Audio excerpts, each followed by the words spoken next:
the Burgundy Lion in Montreal, where Sam Roberts is going for the bullseye with his latest album, Low Fantasy. We are all shapeshifters. Sam, the band, is right now getting ready to kick off festival season. You guys looking forward to it? Yeah, for sure. It's been such a long winter for all of us that this is finally an opportunity to get outside and play outdoors. And I think this year in particular, maybe people are going to bring a sort of an added enthusiasm to it because we've all been locked inside for so long. That's my hope anyway. Sam, Low Fantasy is still brand new. What's different about this one? It's hard to say that the record feels different than anything else, even though I know, because it didn't come from a different place. You know, when you're sitting down to write songs, you just write the music that comes to you. And so it's not necessarily a calculated decision in any way. But now, yeah, listening back, it's definitely a departure from what we've done before. And I think it's mainly about sort of letting certain things bubble up to the surface rather than keeping them hidden, and definitely rhythm is a big part of that, and that plays a big role in defining this record. Sam, there's a track on this album that you apparently wrote 15 years ago, Human Heat.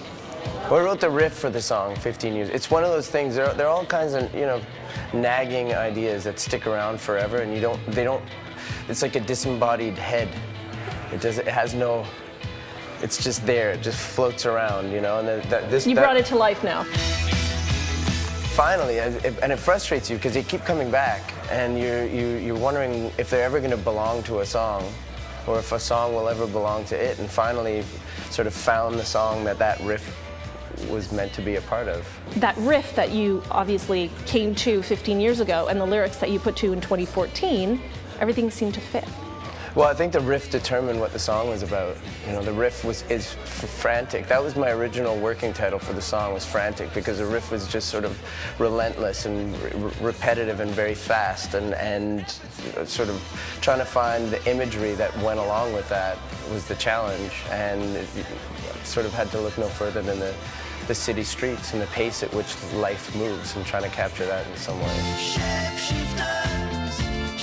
Sam, every album I listen to, I'm amazed, and even seeing you guys on stage, how do you maintain that band chemistry after all this time?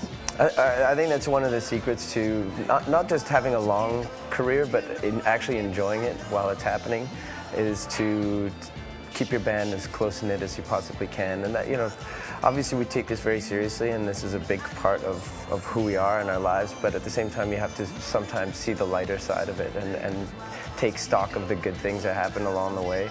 So, it's definitely a challenge for sure, but making new records and I think keeps the heart of the band, the spirit of the band intact. What do you guys, you and the band, look forward to in the next 15 years? Because it's already almost been 15. Man, I just want to still be doing this in 15 years from now, and I've realized just if I try not to look back too much, just because so many good things have happened, and I'm not sure if I were given the task to find my way back to this place, I would be able to do that, and I think the same sort of thing applies going forward. Some serious skills back there. Be sure to pick up Low Fantasy. We'll see you again next time.